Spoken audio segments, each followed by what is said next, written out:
Good morning once again.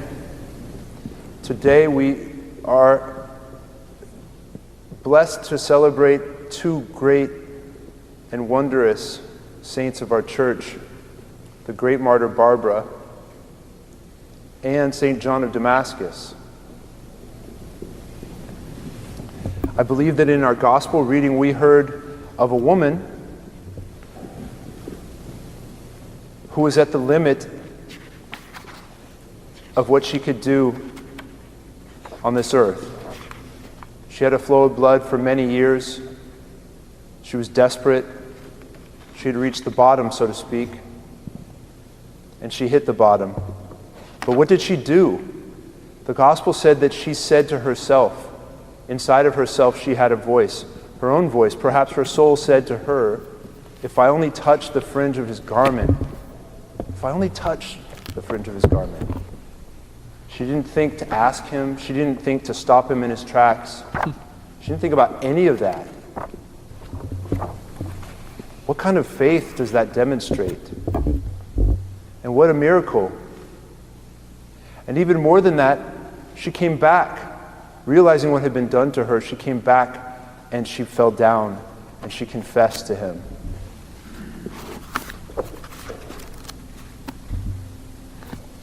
And Jesus Christ didn't tell her, yes, I made you well, or yes, God made you well. Although he did, her faith, the action that she took, the decision, the thought, that series of actions opened the door for her to be made well. And so her faith made her well. In addition to that, we have the great martyr, Barbara, whose faith demonstrated by her finger, the tip of her finger, inscribing the sign of the cross on the bathhouse that her father, who was an idolater, was building. Not only did she ask the builders to put in 3 windows in honor of the Holy Trinity, where there would have been 2, but she inscribed the sign of the cross. And that sign in stone, maybe marble, but in stone, was left an indelible and deep mark as if it had been a chisel.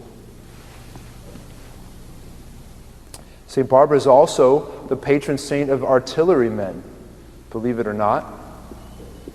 The legend says that after she was indeed martyred by her own father, chased down and martyred by her father was struck down as if by lightning immediately thereafter.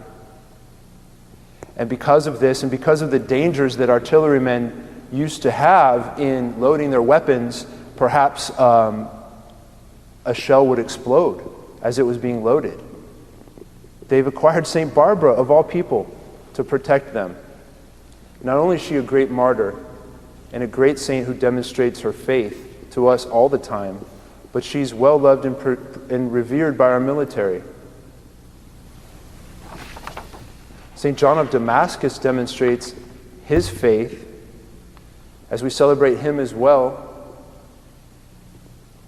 by demonstrating his faith in hymnography, in the persistence of his life. In his life he was slandered and his hand was cut off by the caliph because somebody was jealous, somebody slandered him.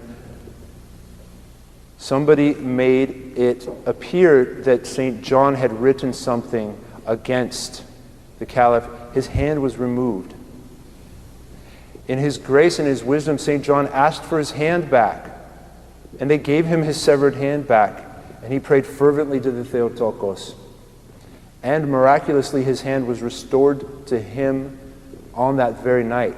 His hand was restored. His severed hand was restored to him through his prayers to the Theotokos that very night. And so you'll see in many icons of the Theotokos, especially on the ones that have silver or gold overlaid on top of them, another hand is there. It's a third hand on the icon.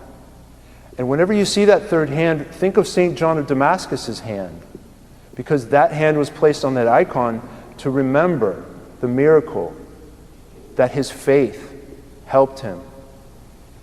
So with the prayers of the woman with an issue of blood who was healed, and with the prayers of St. John Damascus, whose hymns and prayers we read every day, through the vision of these icons to remember these acts of faith, and through St. Barbara's great love of God and demonstration of faith, which caused her martyrdom and her glorification, may we be given peace, abundant love, and given that faith to say and do the things we need to say and do to witness Christ.